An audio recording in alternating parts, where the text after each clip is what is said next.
Franchise Resiliency Workshop. The city we received a grant from the state Florida Department of Environmental Protection back in the early fall, and we hired Stearns Weaver Miller to do all of the dirty work for us. They made all these beautiful maps you see on the wall. They have the capability in-house to help us with this project, and we're very happy to have them on board. I don't want to get too deep into the details of the grant and the process and the phases and steps, because we have Ken Metcalf here from Stearns Weaver Miller that's going to go through all of that stuff with you, and he's the expert, and I'm just here to hang up the maps. A little housekeeping first, in case you haven't been to City Hall before. Obviously, we have exits in front of you and behind you. If you need to use the restroom, out the double doors, and it's off to your right. There's some refreshments in the back of the room. Help yourself. And if you didn't sign in on your way in, please do so on the way out, in case we have some future correspondence. We can reach out to you guys that way, let you know when future public meetings are going to happen, because we will have some more as we work our way through this process. We'll have at least one more public meeting related to the grant, and then there'll be some stuff that goes through our planning commission and city council. Will be make sure that everybody gets notified of all of that good stuff. So with that, I'm going to turn it over to you. Okay. I'm going to get started. Thank you, everybody, for being here. Hi, everyone. My name is Ken Metcalf. I'm the Director of Planning with Stearns Weaver Miller. We're located in Tallahassee, and it's great to see a good turnout. Thank you for kind of braving the weather. It's not exactly Chamber of Commerce weather we got going here, right? So, we have a small enough group. I thought it might be interesting just to kind of get a sense of who all is in the room. Are you all citizens of Jacksonville Beach, or are some of you on any of the boards here in town, or? Yes. Okay. And I know I spoke with Guillermo here, is a consultant that does similar kind of work. Any other consultants in the room that work on these kind of projects? Okay. I just wanted to get a feel. It's always interesting to me. So, as Heather mentioned, the city was awarded a grant. We helped them to file that grant application. That's been great working with staff. They've done a great job helping us out to put the information together. We were successful in filing the grant. So the good news here is this is all funded by the state. The city, of course, is contributing in-kind hours to the effort as well. Those add up after a while, but it's great to have this state funding available. The state's been working with NOAA at the federal level, so they're getting pass-through dollars from the feds to focus on sea level rise issues. And that's been going on for a number of years now. Part of what we wanted to try to address in our grant process is not only resiliency in evaluating the city's vulnerability to sea level rise and other flood events, but also to respond to what the state has termed peril of flood legislation. And those are statutory requirements that ask local governments to evaluate their risk of flooding from different issues, different events. And I'll talk about that in a little bit more. So in terms of the workshop, this is our first workshop on this effort, and I'm going to walk through the schedule a little bit. We've been working on our analysis now since, it was late September, I think, when we finally actually got the approval to start cranking out work. We got a grant funding approved. Our actual grant was approved a little bit earlier, but we typically don't start work till the state says, okay, funding is encumbered and ready to go. So as I mentioned, the primary task for this phase of our effort is to assess vulnerability to flood events of different types, and then eventually to propose policies and regulations that would help the city to try to mitigate that vulnerability, try to mitigate that risk. So phase one, we wanted to map the spring tides. This is all in our contract. To map the spring tides, map the storm surge, from a Category 1 hurricane. And I'll talk a little bit more about what that means. And then to model sea level rise throughout this presentation, wherever you see SLR, that means sea level rise. And the state asked us, we'd initially just submitted for a proposal to do 2040, to forecast 2040 sea level rise. They asked us to also look at 2060 as part of the contract. And so we've done it for both years. All the maps that you see on the wall are all based on 2060 forecasts. And so I'll talk a little bit about what that means. And then once we forecasted the sea level rise for 2060, we combined that with spring tides, and we combined that with storm surge to look at the cumulative effect. So that was going back. So that was our initial modeling effort for phase 1. Once we set up those base maps, if you will, then we overlaid the modeling data with the Duval County Property Appraiser parcel data set and with the city's future land use map. And the reason we did that is we wanted to look at the types of land uses, the future land uses actually occurring within the city, within these projected flood areas. And so these colored maps over here are the future land use map with the overlay showing, for this map, the spring tide, the light blue showing areas that would flood, and you can see them overlaying across the future land use map category. So for example, this is low density residential.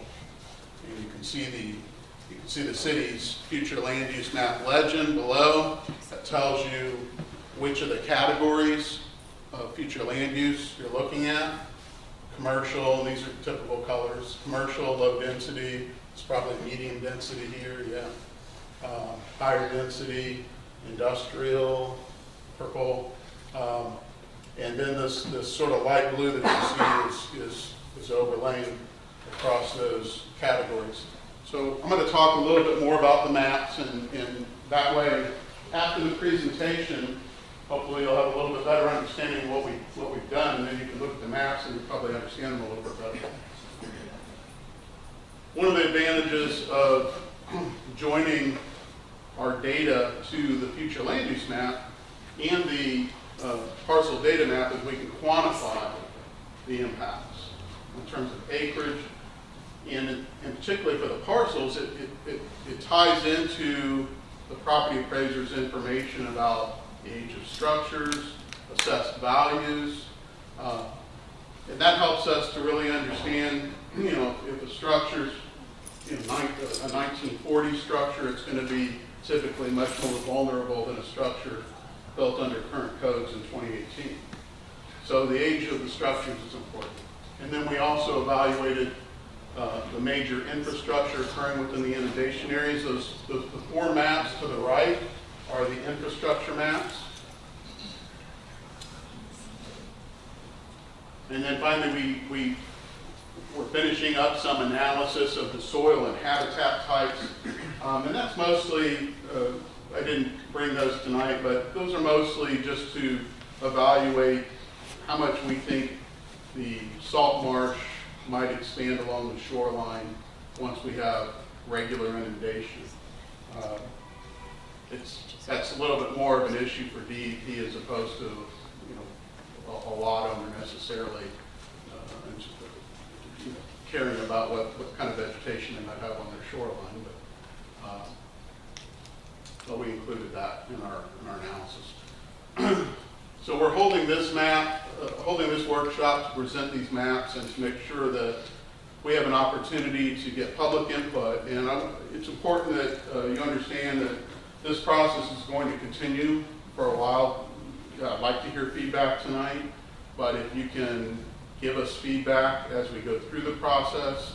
As Heather mentioned, we're going to have another workshop when we come back with our recommendations on policies, on regulations. It'd be great to get your input then, and certainly at the public hearings. But this is your first opportunity to really kind of get a feel for what we've done. I'm happy to take your public input in writing if you want to put it in writing. If you want to call me and talk to me about any particular issues, that's fine too.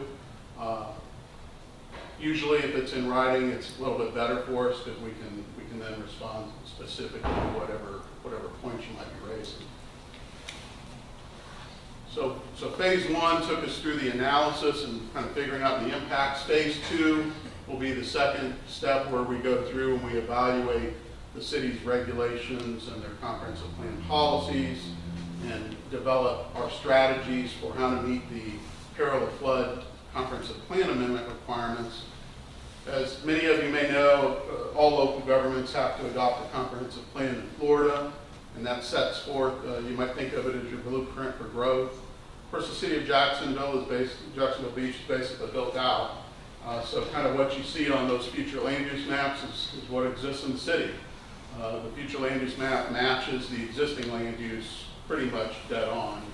And so that frankly limits our ability in terms of the strategies that will work in a city like Jacksonville Beach versus a city with a lot of vacant land. I don't foresee us trying to move a lot of densities around. We're going to, the state, and I'm getting a little ahead of myself because we haven't gone through the analysis with you yet, but just to kind of give you an early feel here. I mean, the state sort of recognizes two basic strategies. You can kind of retreat, they call it, try to move the land uses away from the rising water, or go up. I mean, there aren't too many more options. There's different ways we do those things, but you're either trying to get out of the area or you're trying to mitigate and stay in the area. And for a developed city, I can't really transfer densities away from this area without doing, especially because it's mostly single family that's affected. So there's limited options, but we'll go through that in more detail in phase two. As Heather mentioned, we're going to have a local planning agency hearing. We're estimating that will occur in March, and a city council meeting probably in March or early April. Then we'll transmit those amendments to the state. The state will have 30 days to comment on those plan amendments, and then we'll go forward with adoption after we receive the state comments. So we're going to be at this until May, something like that. So what is sea level rise? You hear a lot of debate. I think there's a lot more consensus now than, say, 10 years ago that people accepting the idea that there's global warming occurring. I mean, there's really no question, if you look at the data, that global warming is occurring. People debate about the reason why it's occurring. People debate about whether it will increase as quickly as some projections show. So there's not really any debate about factually what's occurred to date. It's really just an issue in terms of the public debate you hear going on and you hear in the media about why it's happening and how quickly things are changing. So sea level rise, what you typically hear is, the planet's warming. Most people think it's from man-made reasons, but regardless of the reason, the planet's warming, the ice caps are melting, and that's part of the change. I was surprised to see this estimate that that's really only 30% of the reason. And it's tied together, but another 30% is simply because as the water warms, it expands. And then 40% is because you've got coastal land sinking or subsiding in different areas. So it's a combination of factors. The media really never talks about the two on the left. The media really only talks about the one on the right, the glaciers and ice sheets. This is a similar sort of diagram to illustrate the idea. The only reason I threw this in is if you look at the far left, it adds another point, which is, we can also create impacts on the way that the sea level changes occur by the way we handle runoff and the way we handle our wells that draw down the water table. So there are man-made effects as well that factor into ultimately how much sea level rise occurs. I also wanted to point out, most people think of sea level rise as the ocean, but whenever the sea level rise is occurring, you're also having the same effect on the water table typically. And so the water table is increasing in elevation underneath the ground, and that can have a number of effects, but where it breaches, where the water table comes up and breaches the ground, which is essentially a wetland, you see the standing water. And so a lot of the impacts that you will see in some of these neighborhoods are not necessarily from water just coming up and increasing in elevation coming in from the shoreline. I mean, that's certainly a big part of it. But it can literally be from bubbling up, if you will. Bubble right up and cause flooding. So I got ahead of my slide. So there's the diagram sort of illustrating that groundwater inundation. So this is just a graph I threw in that sort of shows it's showing you the average worldwide sea level rise. This is based on tidal measurements and gauges, and you also have satellite measurements as well. And so you can see the trend's pretty clear. There's not a lot of debate about where that trend is going. Just the debate is how quickly that curve is bending up. If you look closely, you can see if you look at 1980 and then you look at 2000, 1980 to 2000 's a fair amount flatter than 2000 to 2020, which is a real concern. Already, a lot of the forecasts that we were getting from the Army Corps and from NOAA that were occurring in the early 2000s, they're busily reworking their projections because they're concerned that they may be under projecting. So all of our measurements for our data set are based on the Mayport tide gauge. And so that's where we get our tidal data. And so when we talk about spring tides, we talk about mean sea level, that's all based on the Mayport tide gauge, which is 6 miles to the north or so. And that's right at the mouth of the St. Johns.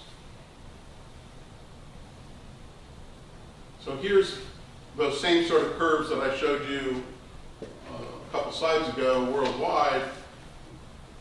These show the Army Corps of Engineers forecasts for the actual Mayport gauge. Okay, and does this have a dot on it? Yeah, I think it's the red button.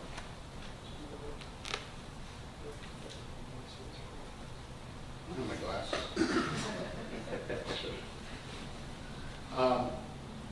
So the red is the U.S. Army Corps high, the green is the intermediate, and the blue is the low. So the blue is, it's pretty linear. I mean, it's pretty much a consistent rate of change. You see a little more slope on the green, and then of course you see a lot of slope on the high.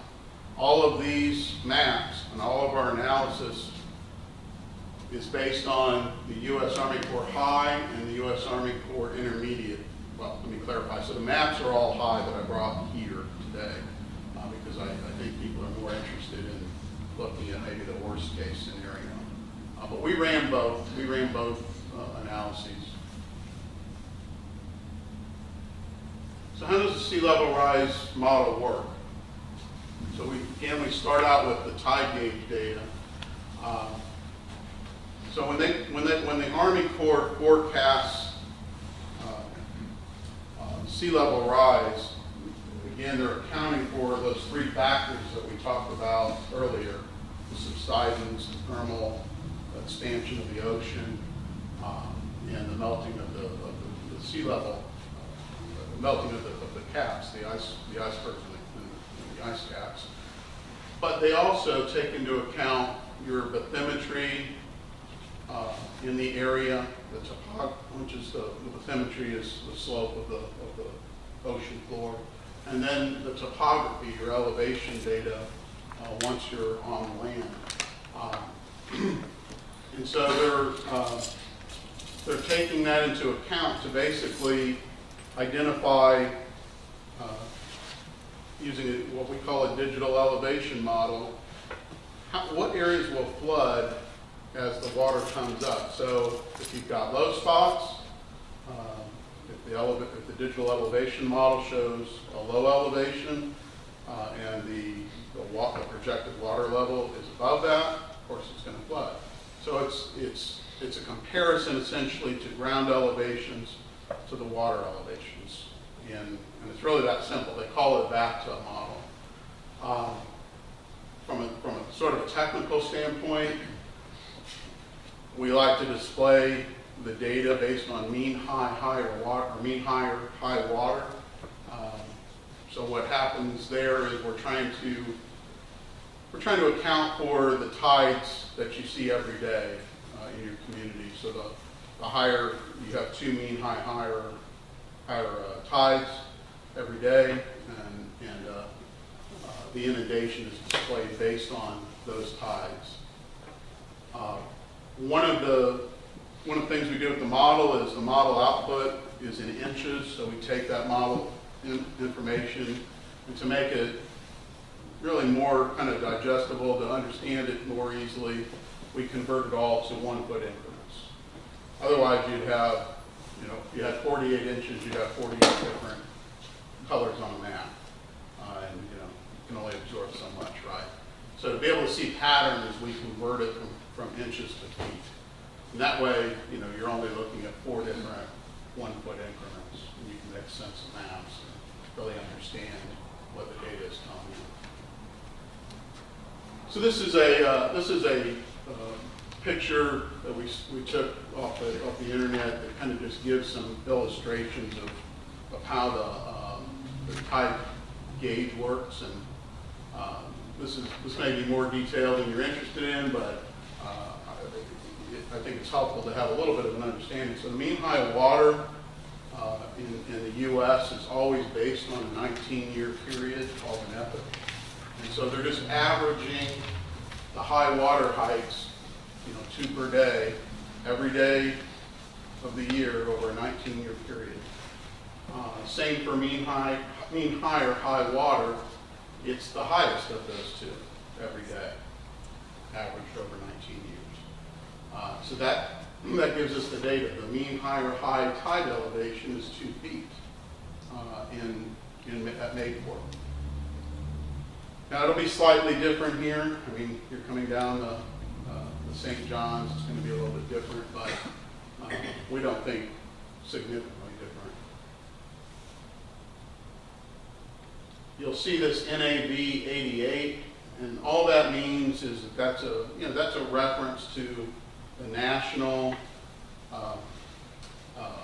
vertical datum, and what that does is it gives a common elevation point so that whenever you want to compare elevations in different communities, you're comparing it against the same relative benchmark.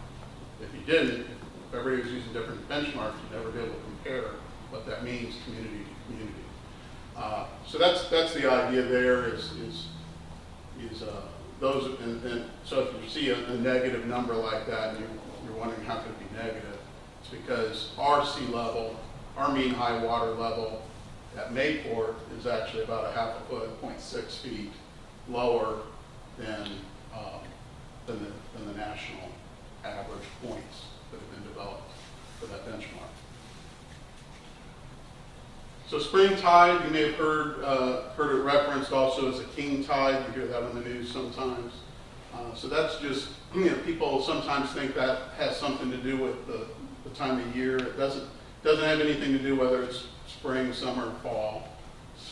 It's referred to as spring tide from the tide springing forth And so it's, as I said, it's calculated over a 19-year period. The spring tide elevation at Mayport is about 3 feet. So that's 1 foot greater than the mean high or high of water.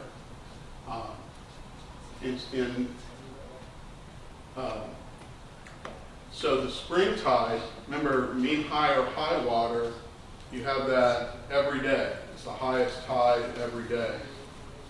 The spring tide is the highest of those in a month. Okay? And so that's why you see a difference of about a foot between the spring tide or the king tide and the mean high or high water. So we also took a look at the Category 1 hurricane storm surge. And that's, that information is drawn from another model called the SLOSH model, the Sea Lake and Overland Surges from Hurricane model. And what the SLOSH model does is accounts for, it basically runs thousands of iterations of the model, all accounting for wind, direction, forward speed, currents, a lot of information there that it runs to determine, and they call it the maximums of maximum. It's almost theoretical in nature because it's taking the worst of each one and assuming in a scenario that you would have that worst combination of all those factors occurring. So it's very conservative by nature. It gives you a little bit of a worst case condition. So we have a slosh inundation of up to 8 feet at some locations in the city. And then we're going to combine that with the sea level rise in 2060 to look at the cumulative effect. So when you see on the map, on all these maps, you'll see some that say spring on them, spring tides. That's where we've combined the spring tides with the 2060 sea level rise. And you'll see some maps that say storm surge, and that's where we combine the storm surge with the sea level rise. So every one of these maps is based on 2060 sea level rise, and it's the high risk or the high projection. So when I showed you that curve of the Army Corps showing that red curve bending up, that was your high projection in 2060 from the Army Corps that we've used, and we've added that to both the Category 1 storm surge and the Category 1 storm surge and the spring tides. And so that's what all of these maps are based on. So if you see a map and you see it says C4 high scenario, that's talking about the sea level rise. Where it says spring tide or Category 1, that tells you which one we combined it with for that map. Does everybody follow that? You know, I'm throwing a lot of information at you, so it may be a little bit overload, but I think it's better to kind of try to walk you through some of this information as opposed to just giving you the result without it, trying to explain a little bit about how we got there. I won't give you a test at the end. But if you do have questions, as I go along, if there's anything that seems confusing to you, feel free to speak up and ask me a question. I have one question. Sure. So you're saying these are the maximum of all of these events, but you also described that as a conservative? Conservatively high. Okay. Got it. Conservatively worst case Okay. approach. Okay. As opposed to like an average approach. The slosh is not an average approach. Right. Okay. Yes, ma'am. I sort of align with that question. Category 5 would be worse, correct? Oh, yes. This is just Category 1. Okay, so why choose Category 1, given that it's the least of a hurricane, the least intense hurricane? Right. Well, under Florida, the main reason is you have to draw the line somewhere for planning purposes. And so the statute, and you can debate whether this was a good policy decision, but statute defined what they call the coastal high hazard area as the Category 1 storm surge. And so there's a statutory reason that people tend to focus on the Category 1. I mean, you raise a good point. I think part of the rationale, I think the thinking behind the Category 1 is it It occurs a lot more often than a Category 5. This is more of a routine, I don't want to call it a routine situation. You're going to see a lot more Category 1s, I hope, than Category 5s. Statistically, that, that of course is the case. And so this, if we had run a Category 5, I'm not sure that the maps would be that meaningful because you'd probably see color all the way across. So just a couple points about the limitations of modeling. Like any model, it's not perfect. There are limitations. Our data set, for example, when we're using the property appraiser data set, let's say we're analyzing the age of structures, there's just some parcels where that data element's not in the record for whatever reason. So we'll be going through sorting the data and see these gaps. And similarly, you think all of them would show assessed property, but there's even gaps in the data set on assessed property, assessed property values. I would figure all of that would be the one that'd be sure. and I think that's probably just an issue with the data set itself. Of course, they've got assessed values for all structures, but it just it may be omitted here and there in the data set. But keep in mind, we're just trying to understand broad trends here. And so if we've got 90% of the parcels giving us their age, we get a pretty good trend. We get a pretty good trend analysis from that. So those limitations don't concern me. Also, you're going to see, because we use the parcel database to try to aggregate information, you can come over and look closely and probably find a parcel there that you're interested in, maybe where your home is at. And I discourage folks from looking at that map and assuming because it shows flooding there that will necessarily occur on your property. This is a modeling exercise. What it doesn't account for is the performance of the stormwater system. That's going to be a lot more engineering to evaluate whether the stormwater system is capable of handling some of this problem and effectively draining. But sea level rise is it's the difference between a storm and sea level rise is sea level rise, they're saying, is going to be a permanent condition. In other words, it's short of the temperature of the globe going the other way. We're going to have the sea level rise elevations remaining as we projected them or getting worse.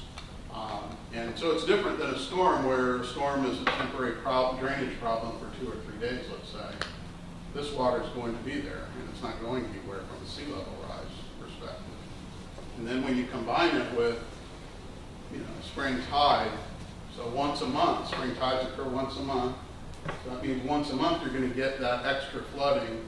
That's the reason we wanted to map it, and the reason that the statute calls for us to evaluate spring tides, because that's going to be a recurring condition, monthly recurring condition, where we get these spring tides. And we have some concerns from a stormwater perspective, because if you think about that water table coming up, you may have had soils in the drainage system below a drainage retention area that were capable of absorbing and percolating that stormwater, right? That's sitting in your retention area. Well, what happens if that water table comes up another foot and it's sitting right where you're trying to drain? You're not going to be draining. So, we can't, it's beyond the scope of this analysis to really analyze these engineering issues, but ultimately they'll probably need to be analyzed. We can certainly draw some general conclusions, and that's one of them, that the stormwater systems are going to be less effective over time because of sea level rise without making some adjustment. Yes? Is this modeling program the basis for determining the insurance rates for the flood programs? Not yet. FEMA hasn't used the sea level rise projection at this point. But I believe over time, we're gonna see these issues integrated more and more on the regulatory side. I was wondering if they synced up at some point here to determine, the long-range insurance liability of an area. They haven't yet. I have to believe sooner or later, you'll see a government regulatory reaction to these issues. One thing they do use those models is for hurricane evacuation trip generation. To try to get a handle on what the evacuation loads would be. So that's one thing. It's one of the primary reasons the model was developed. So that's the main purpose of the slush modeling. That's what originally drove its creation. There was Right. it superseded a former model, but that's always been the prime goals for emergency management. And the FEMA maps for insurance, those aren't even used for insurance purposes. The models that are used to establish the actual rates, the actuarial rates, those are proprietary models. Catastrophe models are not public. We'd like to think they share the data though. Yeah. They don't want to scare us. Well, yeah. So assessing vulnerability, I've touched on all these points already. For infrastructure, we looked at roads, stormwater, sanitary sewer, and potable water. An interesting aspect is, and you see it on the maps, is all of the flooding comes in from the intercoastal. This is not flooding coming up off the beach. A lot of people would think, oh, the Atlantic Ocean is just going to rise and come in and flood, and that's going to occur in some areas, but fortunately, at least through 2060, it's not forecasted to occur here. 2100, who knows? But the other good news, I suppose, is most of the impact, when you look at the two highly colored maps, most of the impact occurs in the conservation and recreation lands. So that's really good, as opposed to in residential areas. And I'll show you some pie charts that'll help you kind of digest what those percentages are. Another issue is we run the acreages for the first time with this grant. We took an extra step and actually ran a program that locates the structures on each parcel so that we could actually determine, even though a parcel might have sustained some flooding, according to the model, it may not reach the structure itself on the parcel. And so, while there's a lot of acreage that's flooded according to the model results, it doesn't always reach the actual buildings that are sitting on particular parcels. So this gives you a feel for the extent of flooding. So this is the percentage of the city. The top graph is the percentage of the city that's affected by the combined sea level rise in Category 1, storm surge. And so you see it's in the 30%. So just very briefly, because I don't want to get caught up on this and I'm already taking more time than I said I would. The 2040 C2 is the lower, the medium risk projection that the Corps did, and C4 is the higher projection. So year 2040 C2, 2040 C4 is the higher, 2060 C2 is again the medium, 2060 C4 is the high. And it's interesting, the 2040 C4 actually gives a worse condition than the 2060 lower projection from the Corps. And of course, the worst is the 2040 C4, which is what we maps on. Does the statute require you to use the intermediate or the high projection, or Statute doesn't specify. Most consultants are kind of trying to show a medium to high, somewhere in that range. No one believes it really is of value to run a low forecast at this point. Sorry. And then the same kind of chart for sea level rise, and also mostly in the 30s. And we thought it was interesting how close the two numbers really are between the springs and the Category 1 when you combine them. So I just did a series of pie charts to kind of give you an idea. So for Category 1, now this is without any sea level rise, just a Category 1 storm surge. 90% of the flooding occurs in the conservation area, only 10% in development areas. For Category 1 storm surge in 2060, so now we're accounting for sea level rise, 74%, almost 3/4 of the flooding occurs in conservation areas, and 26% in development areas. So more flooding, as you would expect, because we're now out to 2060. And so it's going farther up into the neighborhoods compared to just slosh or the Category 1 alone. Spring tides, 93%. So this spring tides by itself, without considering sea level rise, 93% flooding occurring in conservation recreation. So fairly minimal impact there. Same pattern though as with storm surge. When we combine it with the sea level rise, about 3/4 of the flooding occurring in the conservation recreation, about 1/4 in the development areas. So don't get alarmed by how much data is here. I just want to point out to you the key numbers and kind of track it. So these are the water depths that would occur, okay, on the land. And so for the high scenario, for the acreage, these are the highest depths are occurring at 3 to 4 feet and 4 to 5 feet, where most flooding occurs. I mean, you have a little bit occurring all the way up to 5 to 6 feet, but that's 30 to 34 and 32%. That's indicating that's where most of the acreage is occurring within that water depth range. And so when you drop down in the scenarios, I've kind of each time I've highlighted the pair of highest percentages.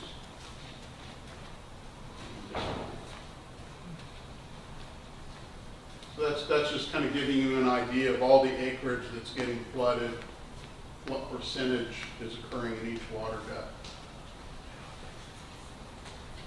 And the good news, again, the deepest will be the closest to the shoreline. So the deepest will be in those conservation areas. And the shallow areas, fortunately, where it's going way inland and starting to spread out, you have the lower percentages. So that was for sea level rise plus spring tide. Same kind of chart for sea level rise with the Category 1 hurricane combined. And you see the similar pairings. The red shows similar patterns.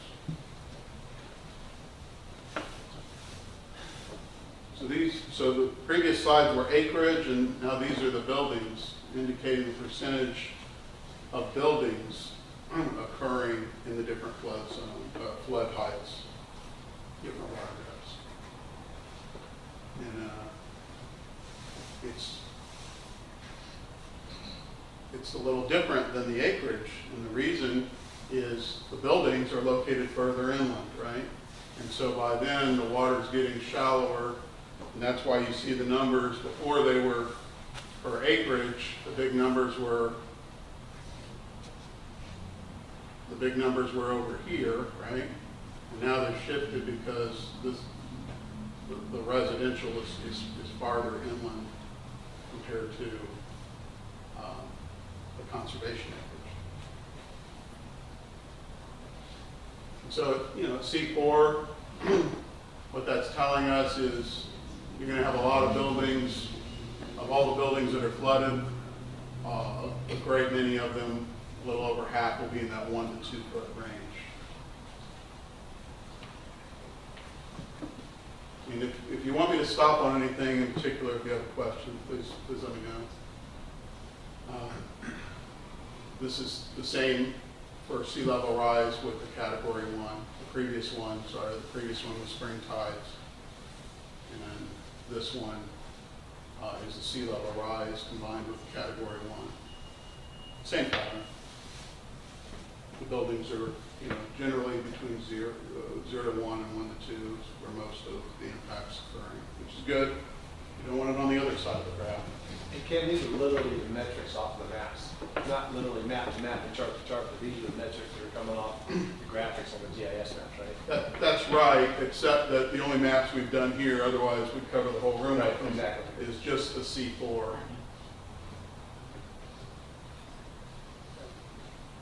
Ken, we just went to a presentation that a consultant did for Atlantic Beach. If I remember the data, I think it was their prediction, their forward-looking prediction was 10 inches of sea level rise by 2040. And Sandy, I don't know if you remember that, but anyway, is this data very similar? I don't know if consultants talk to one another, but just to sanity check it is. I actually looked at their report out of interest.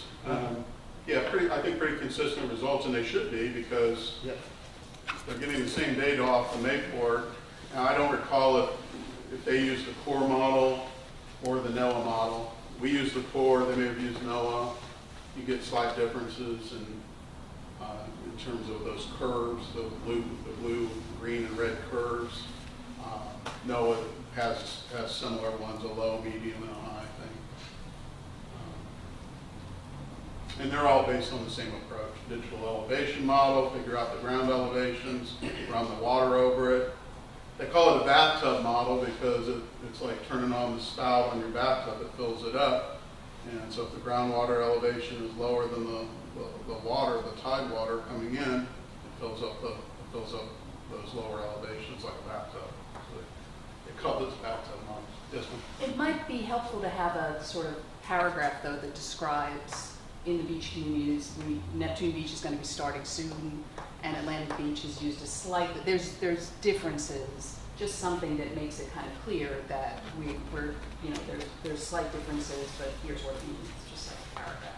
Because I imagine that question's going to come up a lot. Seems like there should be consistency at some high level Yeah. between the three. Yeah. At least as it Just relates how they relate to each other. to the sea level rise, perhaps elevation being the difference.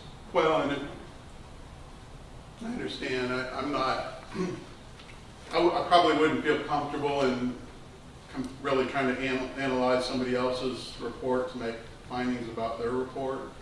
But I do think you raise a good point that at least maybe in our phase 1 summary, making the point that there are some differences in Yeah, general. that I'd probably makes make it sense. just in Yeah. general.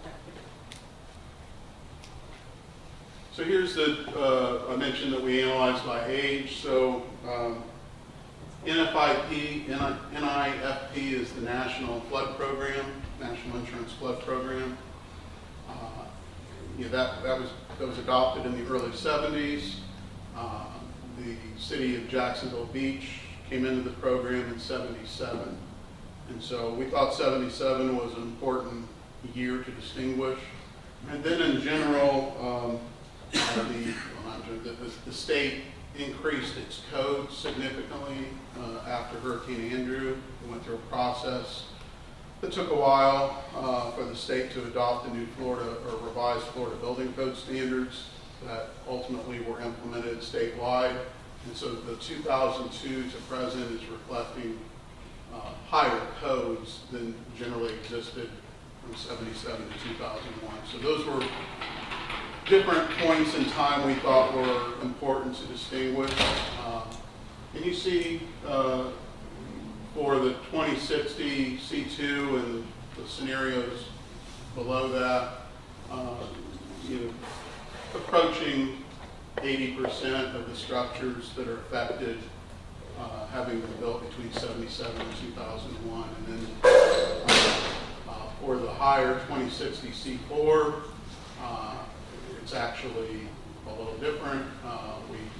Most of those buildings were actually built to higher codes, so that's good. And that was for the spring tide combined with the sea level rise. And then this is for the sea level rise combined with the category 1. And they're all fairly consistent here. And that's because they're reaching, the extent is reaching out to neighborhoods that were built in those time periods. Assessed value. So here we aggregated the data and we broke it down by residential, commercial, industrial. We did, there's some other categories, but those are the three main ones we thought were important to report on. So, for C4, this is again category 1. You have 620 buildings affected. Almost, most of those are residential. And I've given you the minimum value, the maximum value of those 590, the median. So all that median tells you is most of, or half, exactly half of the structures are below 180,000 and half are above 180,000 in value. So, you've got kind of an outlier sitting there at some mansion out there somewhere for $3.9 million. Actually, that's probably a multifamily building. And then for commercial, same approach. Far fewer buildings. And notice for the limited number of buildings, right? On average, those are averaging close to, you got 18 of them, so you're averaging close to $1 million per, coming out to 20.8 million. And so the commercial value, of course, is a lot higher. Ken, are those based on 2020 values, appraisal values? These would have been from this year. Okay. So realistically, you're talking about 40, you're looking at values 40 years from now that were based on today's appraisal value. These are $19. That's right. That's a good point. Yeah, we did not try to do it at an It's more inflation relative adjustment. level of magnitude. Yep. And of course, 2040, less flooding, lower number. This is for the spring tide. Previous one was category 1. So category 1's a little worse than the spring tide. Not a lot worse, but a little bit. And the same basic pattern between land uses.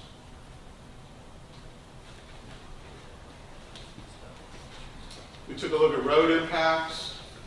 Again, same methodology, kind of trying to look at the water depths, and I highlighted where most of the flooding would occur in the roads. And of course, these are roads in these little neighborhoods. So when you look at these maps and you see flooding occurring in the neighborhoods along the east edge of those colors that you're seeing there, these are the little local roads occurring in the same area. So that's a significant challenge, because even if, think about what we were just talking about, if you want to, if you're a homeowner and you eventually, let's say your house is non-conforming and it's damaged by a storm and you rebuild, the city may make a regulatory decision to, let's say, in response to the concern here, the city says, well, let's increase our minimum elevation by a foot. Even if you do that with your building, you still got to get to your building. And so the roads create a challenge. So no matter what we might do with structures over time to deal with this challenge, the roads present a challenge unto themselves. And of course, and if you think about it, if you elevate a road up, what's going to happen? Well, that water's got to go somewhere. So you might be causing more trouble for the adjacent parcels. It's not an easy, there's not an easy solution to it. It's easy to define the problem. It's much harder to solve the problem or manage the problem. Before I leave that, just again, if you look, those ranges are similar to what we saw earlier. 1 to 2 foot, but just a little bit higher here for the roads. Greater percentage of roads occurring at 2 to 3 to 4 feet.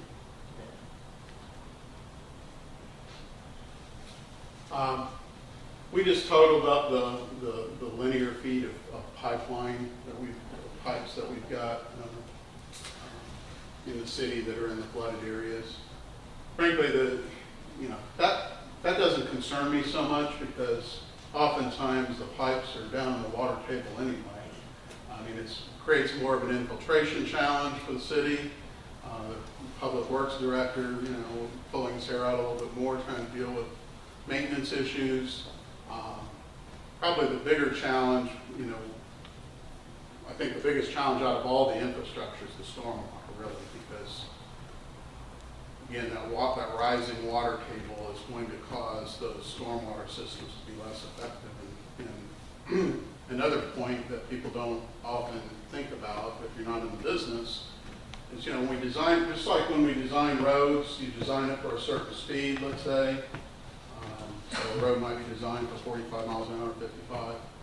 Stormwater systems aren't designed for extraordinary events. They're designed more for more typical events. So we call that a frequency. So you might have your standard, and I'm not sure what your standard is because I haven't got to that part of my analysis yet, but you'll see something like a stormwater standard that'll say it's a 10-year, 24-hour storm design standard. And that means that's going to be a storm, an amount of rainfall that occurs every 10 years statistically and would last for 24 hours. Or you might see a 25-year, 24-hour storm event. What you don't see too often is a 100-year storm event. Sometimes, you know, you'll see them now and then for, you know, for certain facilities when they're designing certain public facilities. But point being is our stormwater systems are already designed just for, let's call it a medium intensity condition. And so when we add all of this additional water to deal with from sea level rise and from spring tides and from storm surge, you know, there's a great chance it will overwhelm the system. And you know, that again, the engineering is beyond the scope of this analysis, but we can reasonably forecast that you're going to have those sort of problems that will have to be addressed over time. And that doesn't even, and this is a really important point, none of the numbers that I've shown you account for rainfall. Remember, these are just tides and the storm surge, not the rain that goes with it. And by the time you add in the rain, you have even worse challenge to try to deal with. These are some of the different infrastructure components that we identified, and I've included infiltration in here just because that's going to be one of the management challenges. So these are sort of all the management sort of issues that the city will have to deal with where these different components might get inundated. So from a policy perspective, land use strategies, as I said, we don't really have anywhere to retreat here. I've done this analysis in other communities where they actually had room and we were able to implement a TDR system, transfer densities, and do all kinds of incentives to get to make it work. Property owners might make it work, financially work a property owner transferring density out of an area or even regulating to try to do that in some way. There's really no place to go here. So, you know, density and intensity reductions, I think those would be very limited opportunities. We'll take a look at it, but I don't really expect that that's going to be a feasible solution or management approach. Probably the primary option would be to consider going up with your standards over time. So sometimes we call it, you know, people will call that freeboard, the amount over the FEMA flood elevation. So FEMA, let's say, the FEMA standard is that you have to, your lowest floor has to be a foot above the base flood elevation. Some communities will say, okay, you know, because of these concerns, we're going to add a freeboard requirement and add another foot, bring the minimum floor level up another foot. None of that will make a difference immediately in this city because all of your buildings are already built for the most part. So any new standards that the city adopts will really only affect potentially major expansions or if a building is damaged and substantially damaged and you have to rebuild, then they would be rebuilt to new codes. So, you know, the city, built-out cities really have a difficult challenge because you can't retreat. There may be a point at which, and the state is kind of reckoning with this idea that, I mean, there may be a point where enough damage occurs that an area should just be bought out. That, you know, the neighborhood's destroyed and it's in a very vulnerable area. Does the state want to come in and try to buy out that area? I mean, it's going to be a real challenge, though, because this is going to be occurring up and down the coast. So, you know, we can work with code standards. City can try to look at potentially elevating some of the roads. You'd always want to try to bring your electrical panels up above. Unfortunately, you know, say a lift station, those are typically designed with submersible pumps, so they're already underwater, so that doesn't matter. But certainly any electrical equipment that's not flood-proofed would be, you know, one strategy would bring it up above flood level. And then, you know, we'll take a look at potential engineering solutions. And I don't, you know, there's some areas of the state where they're looking at structural bulkheads, seawalls, revetments, whatever term you'd like to use. I'm not a big fan of that approach because I think there's a lot of environmental impact that goes right along with that. And I mean, does it really make sense to put a seawall all the way down the shoreline along the intercoastal? I don't think so, but it is, you know, the state has, and you'll see right in the peril of flood legislation that it calls for local governments to examine engineering solutions, and I think that's appropriate. You want to evaluate them. I don't believe personally that the Netherlands approach is the way to go, or the New Orleans approach if you want to be closer to home. So that's it. I took an hour instead of 45 minutes. That's usually how it goes. But I'm happy to answer any more questions. I know that was a lot of information to throw at you, but I hope it made enough sense that you could follow along with it. I'm happy to answer any more questions, or if you want to look at the maps, I'm happy to answer any questions you have about the maps. Yes, sir? I know you can't tell me what to do, but which of these maps would be the most valuable for me to look at to decide whether I should sell my house? You're right. Because I suspect I live in the worst colored area on there, but which one would be the most enlightening for me? Well, all of the maps are good for you in the sense that they're giving you sort of a worst case 2060 condition. You may want to look at, you know, a 2040 condition. Everybody, you know, needs to sort of evaluate what makes sense for them. I doubt if you'd be selling your house in 40 years. So, you know, how critical is 2060 for you? Maybe not so much. But, you know, going back to our earlier discussion, the insurance, at this point, the insurance programs aren't based on these considerations. And I think over time that will change. I think it'll be a slow change. But, you know, it could be your approach is just to insure more. You can always get, you know, you can always try to get more insurance coverage. I mean, that would be an option as opposed to some. One additional point to that, not related to insurance, but if you think about it from the mortgage side, 2060 is 40 years out. That's 10 years after if somebody bought a 30-year mortgage today. But the lending industry is not even, the light's not on in the lending industry yet. And I really anticipate that's going to be a big impact to all of our cities. It's like all of a sudden, it's not whether I want to sell my home, it's like, will somebody be able to get financing for it? Right now, that's not on the lending industry's I wouldn't radar. sign 30 They haven't made it on public my if it is. That's a discussion I have a lot with our colleagues when we get this environment. I work mostly with private developers and lending institutions. I kind of do the public stuff just for change of pace. So I was in government for 20 years as a state planner and as a local planner, so it's kind of in my blood. So I like to get back into these projects. I try to do 1 or 2 a year, just to do something different than working on a development project. And those are fun too. But I can tell you, I mean, our lending institutions that we work with, they're not proactively evaluating this at this point.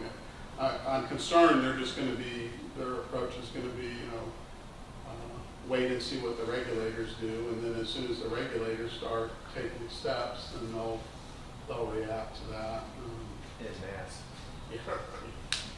I mean, I think for your typical homeowner, that if let's say local governments, and I don't, the city of Jacksonville Beaches will have to evaluate what policy approaches make sense. But if you have a non-conforming structure and it's substantially damaged and you have to rebuild it, if I were that homeowner and I was planning to stay in the home for a lengthy period of time, I would be going up whether the code required it or not. Because if nothing else, you get a better insurance rate. So, I would certainly be thinking about it on the insurance side. And some local governments are just trying to educate the citizenry in response to something like, to an analysis like this, and to say, we'd recommend that you think about going up to mitigate, and if you have the opportunity, rebuild your structure at a higher level. And some are adopting new freeboard standards that are actually in code. Yes, ma'am. And that's kind of my question is, and I know of other jurisdictions that have done these fair studies in recent years and have adopted freeboard standards, actual local amendments to the Florida Building Code. In doing so and enforcing that, most of the residential and some commercial, they've got a freeboard of 1 foot above the base flood. It also helped their community rating for the NIFT, which reduces the community as a whole. The CRS program, Yes, community the rating CRS system. program, and being a part of that can help reduce the rates for your community as a whole if you as a community adopt those things. Would you see that as a benefit potentially for Jacksonville? Perhaps. I haven't studied the city's community rating system score at this point. I can tell you a couple points on that. Number one, we do participate in CRS. We're a Class 6 community. So based on us being a Class 6 community, that's number one. Number two, we do require a foot of freeboard above that base flood elevation. We do require, if your house is substantially damaged, that you come into compliance with that freeboard, which is the 1 foot above. And our definition of substantial damage in the city of Jacksonville Beach is if the damage exceeds 50% of the market value of your structure, not of the property, but just of the structure. Yeah. And when you get your tax bills every year, you can go on the property appraiser and find your individual parcel's website data. You'll get that breakout as to what the value of your structure is versus the value of the property. And We're doing that. We're doing that now. What time period do you measure the 50% against? In other words, is it? It's not a cumulative, it's per event typically. Yours is per. But it could be cumulative if you've had prior damage and it wasn't repaired. You know what I'm saying? It's relative to the specific instance. So that's something we'll look at. I mean, we've seen the full gamut on whether it's by event or cumulative. For example, I did a lot of work in the Keys. I was previously the director of the Area Critical State Concern Program down in the Keys, and down there, even within the Keys, you saw a significant range. So Marathon required 3 years for the 50% return. If you have damage within a 3-year period, all counted cumulatively against the 50%. Whether or not it was repaired? Right. Yep, they just got that cumulative tally going. The city of Layton, lifetime of destruction. Who does that? The city of Layton. And I had a private developer there, and that's really tough for a developer to, every time there's damage, And are they go to the spreadsheet and have 10%. And that's a realistic fiscal impact for them, though? Is it a fairly significantly flood? It is. And then we've seen it at a year, 2 years per event. So there's different ways that can be done. And it's really just, it's really just an issue of how quickly do you want to try to get to your current code as redevelopment occurs, balanced against making homeowners' financial situations livable. I mean, it's one thing just to say, well, it'd be great, we'll solve all the problems by saying we're going to make the 50% cumulative so we get to that 50% mark as fast as we possibly can. But if you're the homeowner, you may have just put the person in bankruptcy. That's a tough policy decision. I mean, these are not easy issues at all. Yes, ma'am. Is anybody talking about the things that are like not envisaged, I always say that word wrong, in the Florida Building Code, like my house is 1955, cinder block on grade. I can't imagine I'd raise it. But I might punch a hole through the sides of it and make it a wash through, and just buy my furniture at IKEA or something.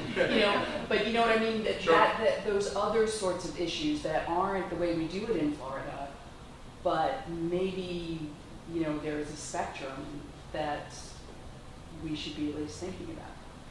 There may be design solutions like that. I mean, I think certainly one issue to look at is just, and I'm not a big fan of this because I worked for the city of Ocala and in their very early part of my career, and they required retention within residential areas on site.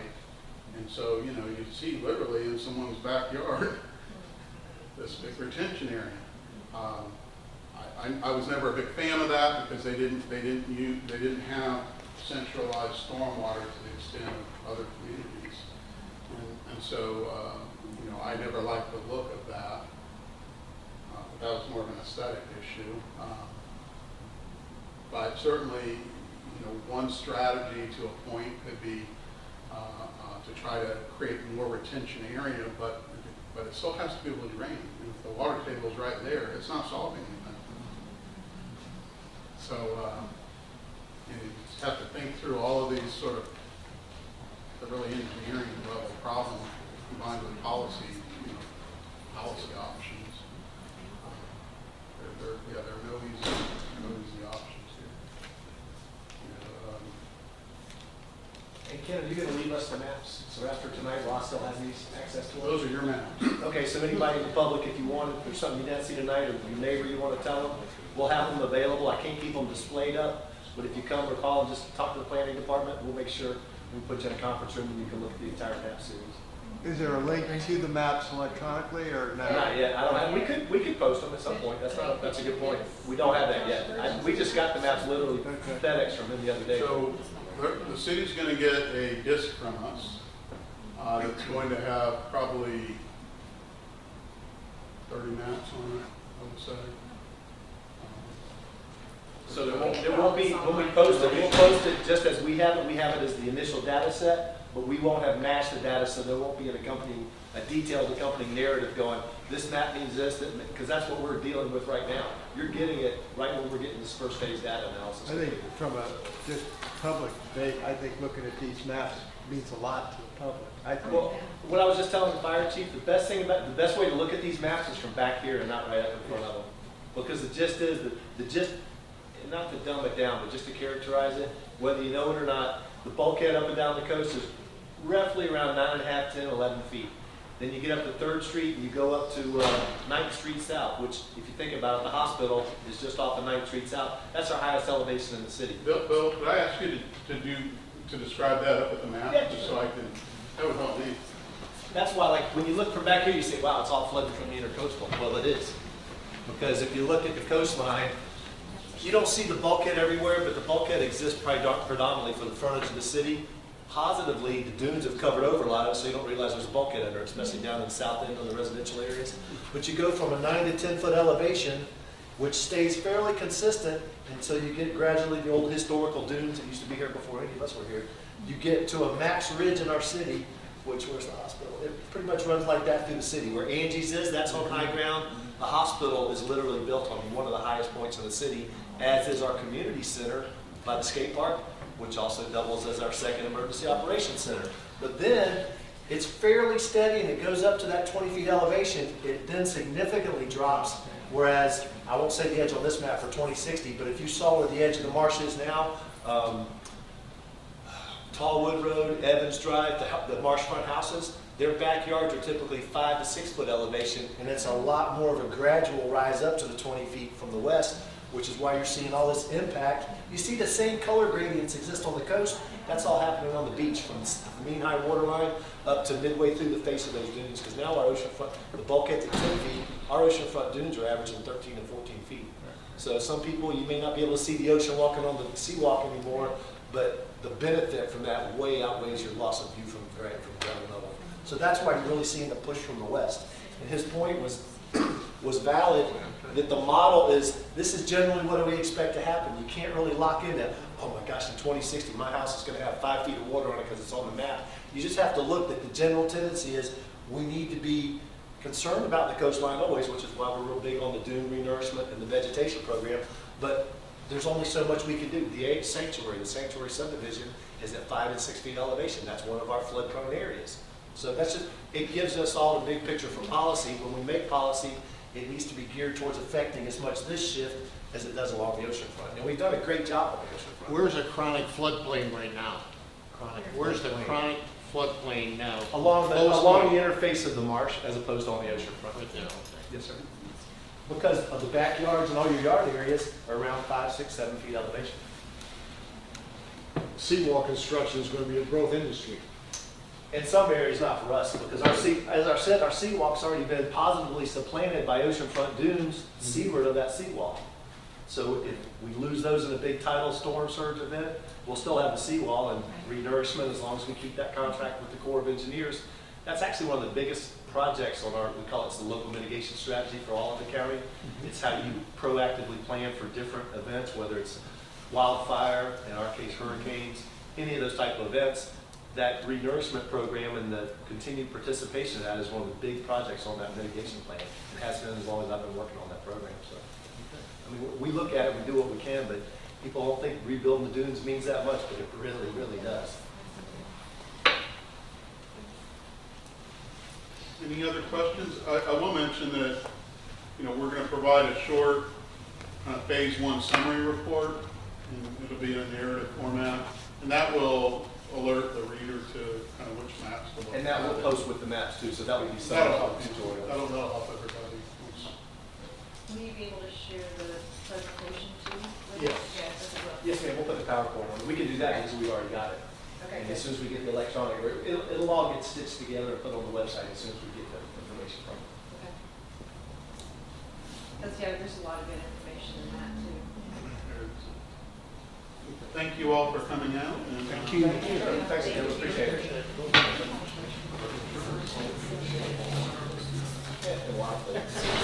I can't tell you